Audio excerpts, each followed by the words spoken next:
I'm Deacon Mike, and this is my wife Kim, and today we're going to read for you How the Grinch Stole Christmas by Dr. Seuss. How the Grinch Stole Christmas by Dr. Seuss. Every Who down in Whoville liked Christmas a lot. But the Grinch, who lived just north of Whoville, did not. The Grinch hated Christmas. The whole Christmas season. Now, please don't ask why. No one quite knows the reason. It could be his head wasn't screwed on just right. It could be, perhaps, that his shoes were too tight. But I think the most likely reason of all may have been that his heart was 2 sizes too small. But, whatever the reason, his heart or his shoes, he stood there on Christmas Eve, hating the Whos. Staring down from his cave with a sour, grinchy frown at the warm, lighted windows below in their town. For he knew every Who down in Whoville beneath was busy now, hanging a mistletoe wreath. and they're hanging their stockings. He snarled with a sneer. Tomorrow is Christmas. It's practically here. Then he growled with his Grinch fingers nervously drumming. I must find some way to stop Christmas from coming. For tomorrow, he knew, all the Who girls and boys would wake bright and early. They'd rush for their toys, and then, oh, the noise, noise, noise. That's one thing he hated. The noise.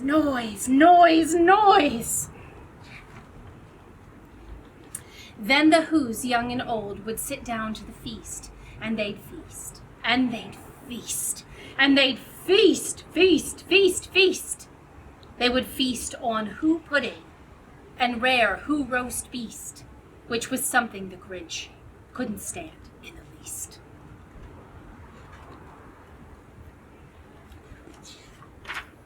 And then they'd do something he liked least of all. Every Who down in Whoville, the tall and the small, would stand close together with Christmas bells ringing. They'd stand hand in hand, all the Whos. They'd start singing. They'd sing, and they'd sing, and they'd sing. And the more the Grinch thought of this Who Christmas sing, the more the Grinch thought, I must stop this whole thing. Why, for 50 years I've put up with it now. I must stop Christmas from coming. But how? Then he got an idea, an awful idea. The Grinch got a wonderful, awful idea. I know just what to do. The Grinch laughed in his throat, and he made up a quick Santa Claus hat and a coat. Then he chuckled and clucked. What a great Grinchy trick. With this coat and this hat, I'll look just like Saint Nick. And I'll need a reindeer. The Grinch looked around. But since reindeers are scarce, there was none to be found. Did that stop the old Grinch? No. The Grinch simply said, If I can't find a reindeer, I'll make one instead. So he called his dog Max. Then he took some red thread, and he tied a big horn on the top of his head.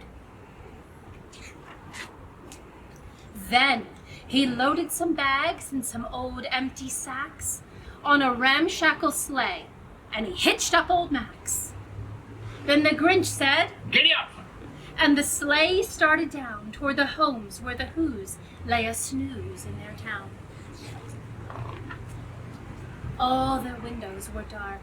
Quiet snow filled the air. All the Whos were all dreaming sweet dreams without care. Then he came to the first little house on the square. This is stop number 1. The old Grinchy Claus hissed, and he climbed to the roof, empty bags in his fist.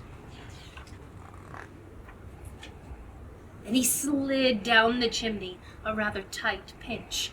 But if Santa could do it, then So could the Grinch, and he got stuck only once for a moment or two.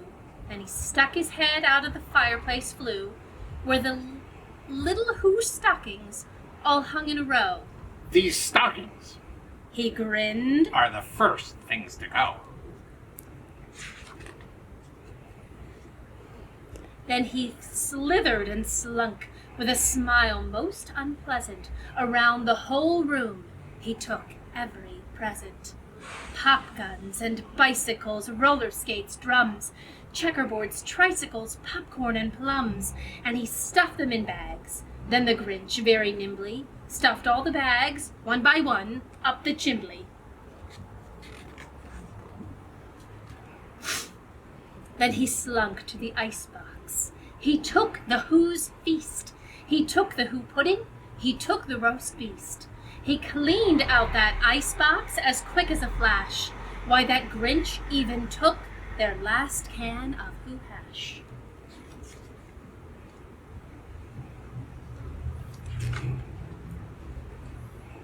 Then he stuffed all the food up the chimney with glee. And now Grinned the Grinch. I will stuff up the tree. And the Grinch grabbed the tree and he started to shove. When he heard a small sound like the coo of a dove, he turned around fast and he saw a small Who, little Cindy Lou Who was no more than 2. The Grinch had been caught by this tiny Who daughter, who'd got out of bed for a cup of cold water. She stared at the Grinch and said, "Santa Claus, why? Why are you taking our Christmas tree? Why?"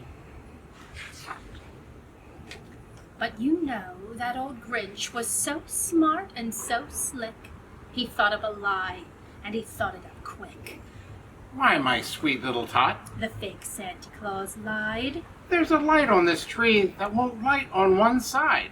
So I'm taking it to my home, my workshop, my dear.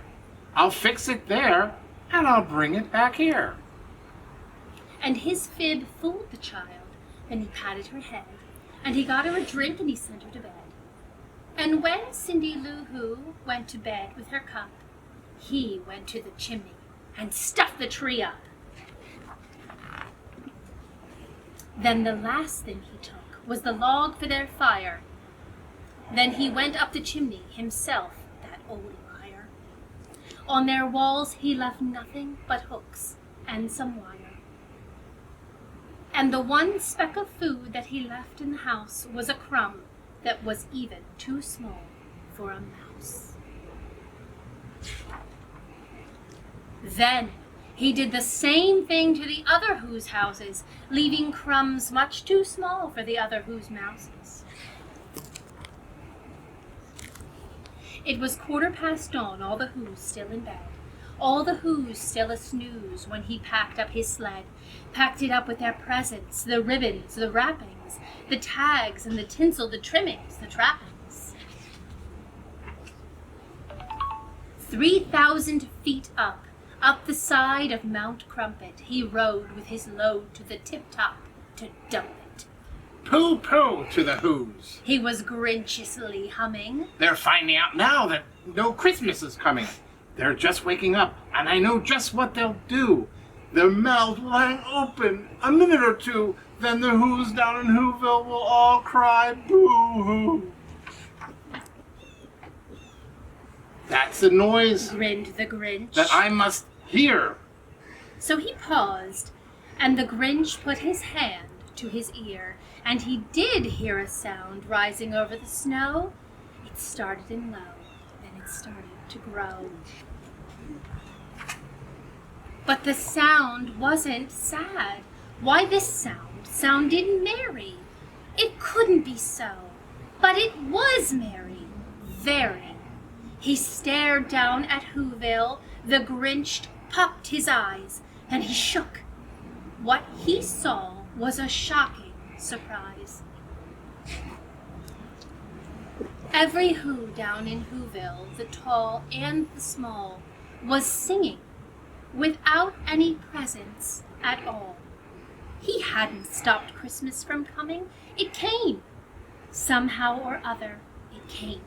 Just the same. And the Grinch, with his Grinch feet ice cold in the snow, stood puzzling and puzzling. How could it be so? It came without ribbons. It came without tags. It came without packages, boxes, or bags. And he puzzled 3 hours till his puzzler was sore. Then the Grinch thought of something he hadn't before. Maybe Christmas He thought, doesn't come from a store. Maybe Christmas, perhaps, means a little bit more.